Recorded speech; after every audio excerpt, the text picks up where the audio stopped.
Hello there, I'm Wayne Burgess and I'm the Production Studio Director for Jaguar Design, and I'm here to talk to you about our new I-Pace all-electric SUV.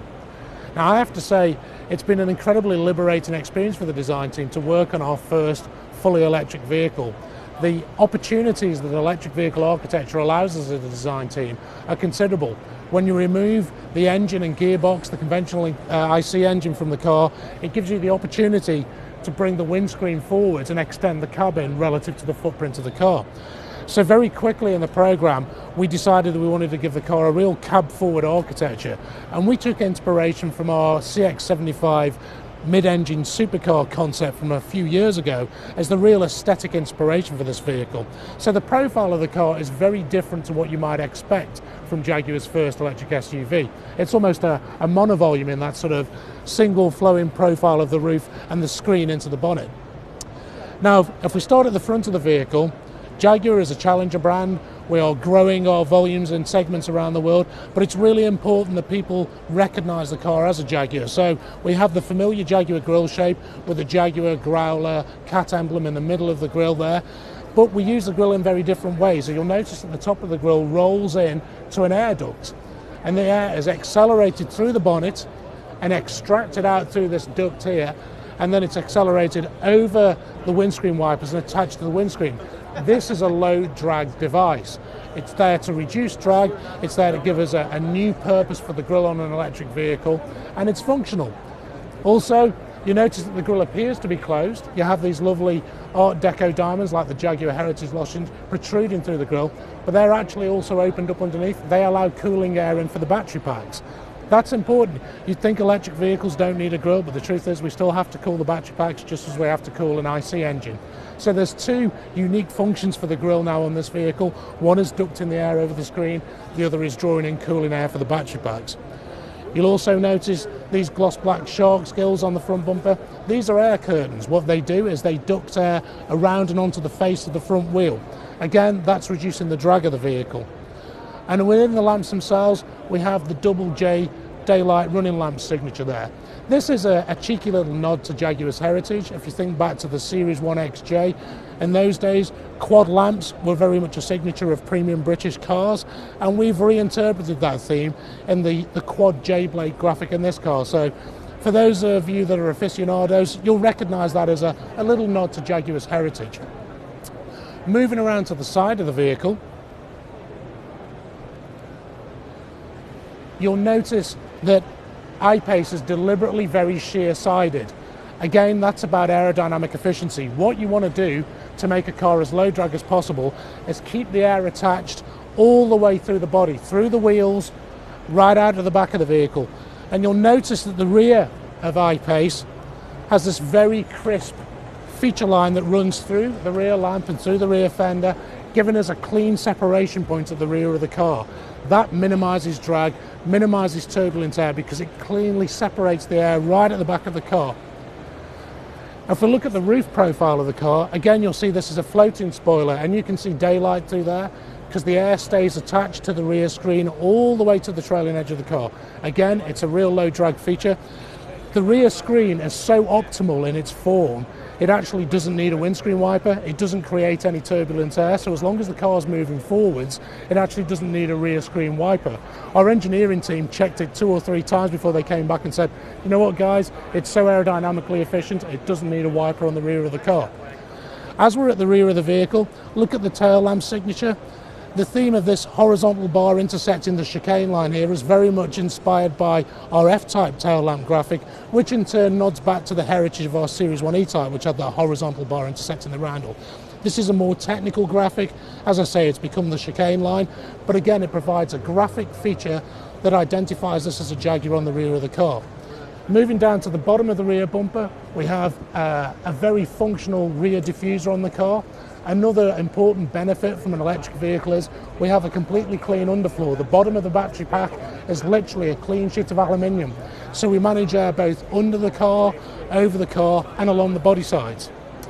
Now, something I have to point out as a designer about I-Pace is, historically we've had lovely tapering tails on Jaguars, like on E-Type and on F-Type, and also when you look at our cars in plan view, they have hips and a waist, or a Coke bottle planform. That actually isn't good for aerodynamics, because where the body sweeps in and sweeps out, air becomes detached, becomes turbulent, and again it generates drag.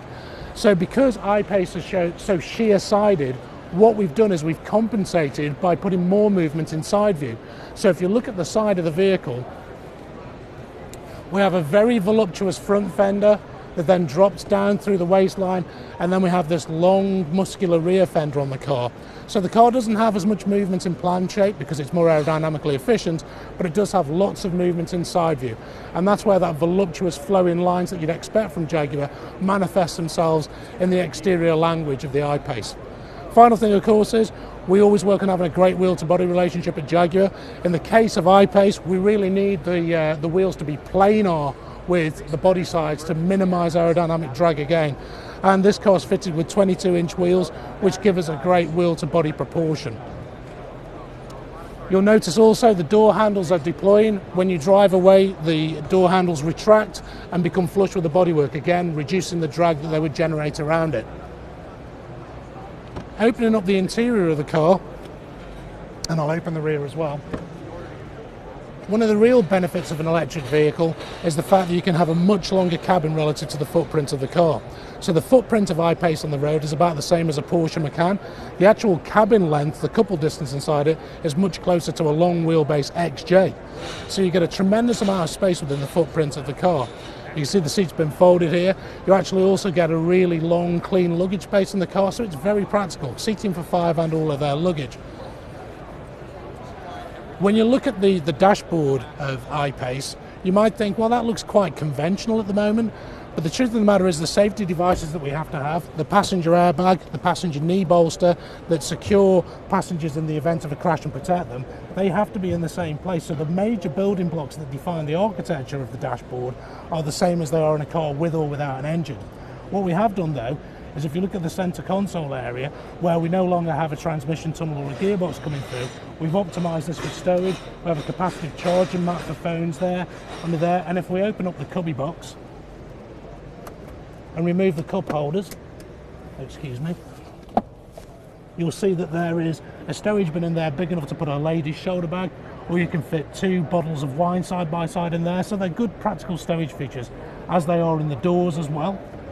As you'd expect, full TFT instrument pack in the vehicle, wide aspect ratio central HLDF or central touchscreen, touchscreen for the heater and air conditioning controls, very much the intuitive interface that you'd expect from using tablets and smartphones these days, so very much an intuitive HMI experience for the car. And we've wrapped the car in the materials you'd expect from a premium Jaguar interior. We have the option, by the way, of premium non-leather. So we have the Cavad wrapped fabrics that we debuted on Velar from JLR. So if you don't want a leather interior in the car, you can buy premium non-leather. But also we've got piano black wood veneers, aluminium veneers, and also the opportunity of a carbon fibre pack for the car. So all of the rich materials you'd expect from a Jaguar. Finally, and again, I guess the main theme on the interior is where we've vacated space by removing the gearbox and the prop shaft, we've actually used it for stowage. So you've seen that massive stowage bin under the centre console. Also under the rear seat is a full width stowage tray that you can put a tablet or a laptop into. You'd have to kind of stick the camera down into the footwell to show it. It's under the forward edge of the seat.